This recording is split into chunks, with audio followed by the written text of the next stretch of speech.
Hi friends, നമ്മൾ ഇന്ന് തയ്യാറാക്കാൻ പോകുന്നത് ടെൻഡർ കോക്കനട്ട് ഐസ്ക്രീമാണ്.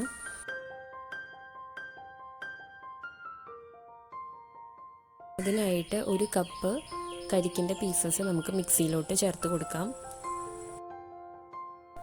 അര കപ്പ് കരിക്കിൻ്റെ വെള്ളവും 2 ടേബിൾ സ്പൂൺ മിൽക്ക്മെയ്ഡും നമുക്ക് ഇതിലോട്ട് ആഡ് ചെയ്യാം. 20ഓളം കാഷ്യൂ നട്ട്സ് വെള്ളത്തിലിട്ട് കുതിർത്ത് അരച്ചെടുത്തതും കൂടി ഇതിലോട്ട് ചേർക്കാം.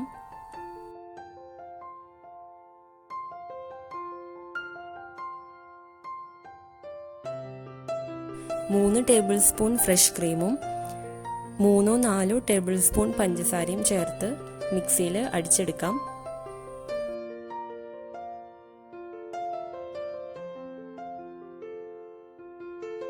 ഐസ്ക്രീം സെറ്റ് ചെയ്യാനായിട്ട് ഒരു പാത്രത്തിലോട്ട് ഇത് ഒഴിച്ചു കൊടുക്കാം. കുറച്ച് കരിക്കിൻ്റെ പീസസും കൂടി ഇതിലോട്ട് വിതറി കൊടുക്കാം.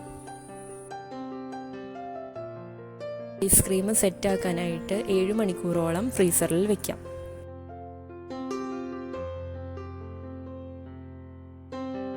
അപ്പോൾ നമ്മുടെ ടെൻഡർ കോക്കനട്ട് ഐസ്ക്രീം റെഡി ആയിട്ടുണ്ട്.